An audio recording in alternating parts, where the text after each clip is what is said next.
Hey, what's up everybody? I'm back with another video and I want to share some information about men being too busy. Yes, this is for the toolbox, fellas, to let you all know that the truth is that you're not that busy.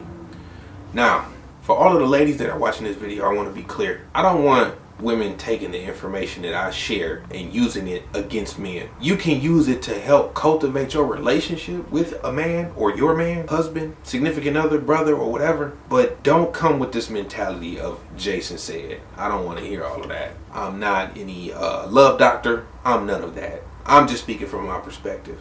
But today's video is about something simple. Men being busy. Fellas, it's a bit of a knock on us, believe it or not, but the truth is that some of the things that we concern ourselves with, we're not that busy. Now, it doesn't mean that our schedule isn't full. No, not at all. It'd be crazy for me to sit back and say that. You know, if you got kids, you got jobs, you got entrepreneurship, you got to balance budgets, you got money, you got a car you got to take care of, you know, all of these different things of life, and you still want to entertain yourself. If you're watching, 10 hours of sports a week, you know, that's almost half of one day. So I'm not saying that to say that, hey, we shouldn't be watching sports. There's probably 4 major sports teams in each city. We'll add a couple college teams here and there. In any given week, especially during April, you know, you could be watching sports all day long. And that's if March Madness is over. We've got to get our priorities straight. And I'm saying that from personal experience. I just had to narrow it down. Like, I can't watch every Tigers and Pistons game. I just can't. It's just reality. Granted, the Lions play 16-game seasons. I don't have to watch the post-game show. I don't even have to watch pregame. It's really all about the game. I don't really care to understand every dynamic of every single player anymore. I used to. Trust me. I used to know the Lions roster top to bottom. I used to know the Pistons roster top to bottom. I used to know the Tigers roster top to bottom. It's not that important. So that's just an example. I did talk about that in a previous video about sports taking up a whole lot of time. We can spend 5 to 10 minutes on Facebook and Instagram, and that's good. It may be enough. But to be thumbing through the timeline, just burning up time, it's not necessary. To the point now in my life where it's like, no, that's not going to cut it.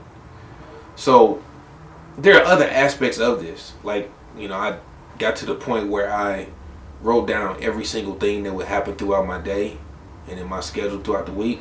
A priority set in. I'm not really trying to be like this, you know-it-all when it comes to scheduling time and things like that, but I've made the excuse, hey, I gotta go to work. A lot more than I probably should. I can take days off of work. Some people can, some people can't. But think about it. Literally, can you take a day off? Because I'm a bad example. I've worked myself to the bone. Worked every ounce of overtime that I could. Once I started realizing, hey, I got to give myself a break. I got to give myself some time. That comes precedent. The money is going to come and go. I might need to sell something just to make a few dollars. Get rid of a bad habit or time or anything like that. It's just like, you know, we have things that we are attached to that require us to make more money. And it's a bad exchange. Some people play lottery. Some of us got addictions to shoes. We do things like binge watch episodes of shows. All of these things just play a factor in either taking up time or even taking up money. And if they take up money, then we've got to work in order to exchange that for time. That's exactly what we're doing as 9-to-5 employees. We're exchanging time for money. That's why I'm so passionate about entrepreneurship. But the truth is that we do have the time for a lot of these things. We've got to make time for what's most important. Our children, our family, our faith, our spouses. If we don't do that, then we're putting our work and making it an idol. We putting the things that require money as an idol. We don't need all of these things. What's most important is our values. Our faith should be number one. Put God first. Love God, love neighbor. We wind up putting a lot of things ahead of us because we don't have our priorities straight. I'm going to read a verse from Romans 12:2.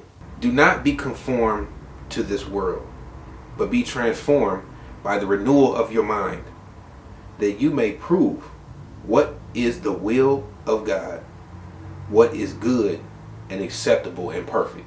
I'm not going to give a sermon or anything, but I just say that responding to the ways of this world and the things that are in it is not the direction to go. Seek first his kingdom. Renewing the mind has to do with what I'm talking about as far as setting the priorities straight. And I'm hoping that I'm putting some action into play for some of the people that are watching. If you renew your mind and get your priorities straight, like I'm working on myself, we can find out that, we will find fruit in the things that we produce. Spending time with our children, especially, sharing a phone call with a loved one, and just spending quality time with those that we love and sharing the good news. So look, this is just another installment. I appreciate you checking me out. Please like and subscribe this video. Please drop any comments, especially you all fellas.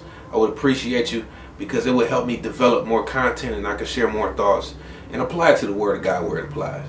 Take care. God bless. Peace.